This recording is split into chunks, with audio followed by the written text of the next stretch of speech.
video app is collecting their kids' information and sending it to China. They've asked a federal judge to expand the lawsuit into the nationwide class action, which could potentially affect tens of millions of American users. TikTok denies these allegations. Earlier this week, President Trump said TikTok, whose parent company is based in China, must be sold to an American buyer by September 15th or shut down operations in the United States. Take a listen. If you buy it, whatever the price is, that goes to whoever owns it, because I guess it's China, essentially, but more than anything else.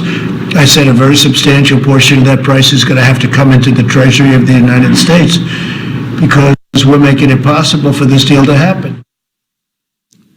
Well, last week, Trump floated an outright ban on the app. Now Microsoft is exploring a bid to buy it. Joining us now is the executive director for USA Strong, Erin Elmore.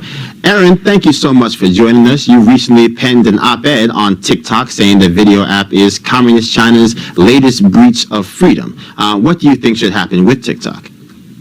Well, I think the president has the absolute right attitude here that banning TikTok is a good idea. As you mentioned, the parent company is a Chinese-based company, and China isn't run by people that love capitalism. It's definitely a dictatorship. So if the Chinese Communist government wants the data, they will take it. And right now, you have to realize this app is on the phones of 2 billion people. It's been downloaded that many times worldwide. It is a parasitic spying tool of the Chinese Communist Party. So to ban it is not a bad idea, or to make it divest from China is a great idea. I think I have the greatest solution of all. Let's have an American-based company, not Microsoft, because they also have ties to China.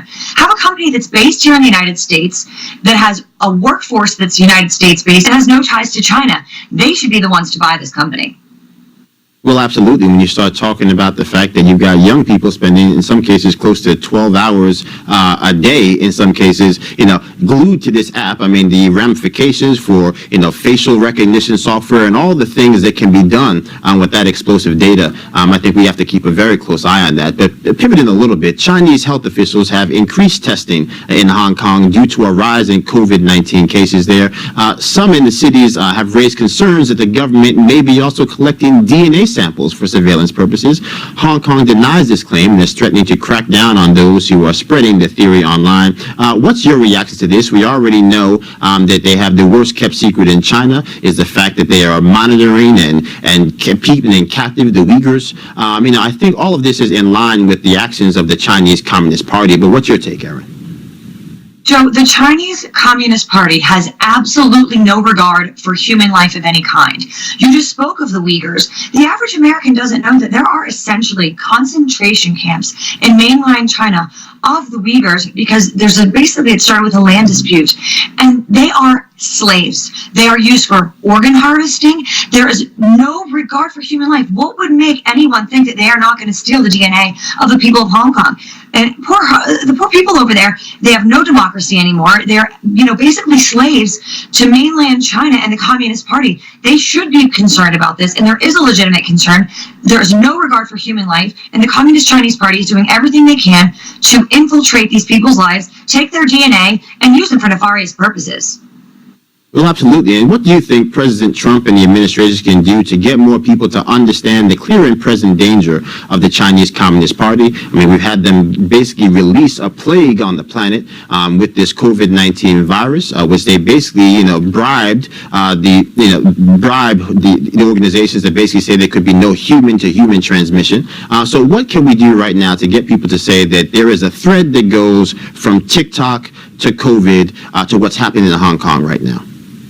We do have to applaud our great president, because he has been the first elected official in an exceedingly long time that has pointed out just how dangerous the Chinese Communist Party is. So he's done a good job of starting the conversation.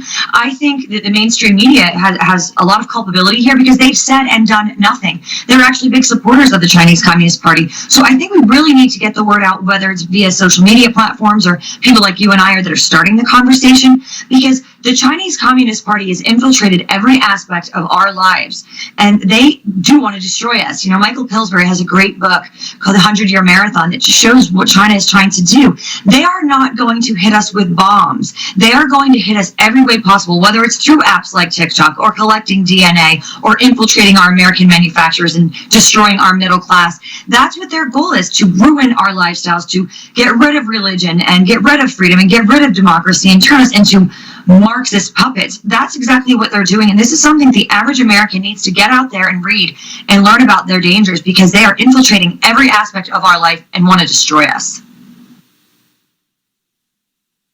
Absolutely. Well, thank you so much for joining us. You know, you got to give us a call when you get back from that liberty-loving Florida of yours. I know you've left us here in New York to deal with de Blasio, but call us when you get back.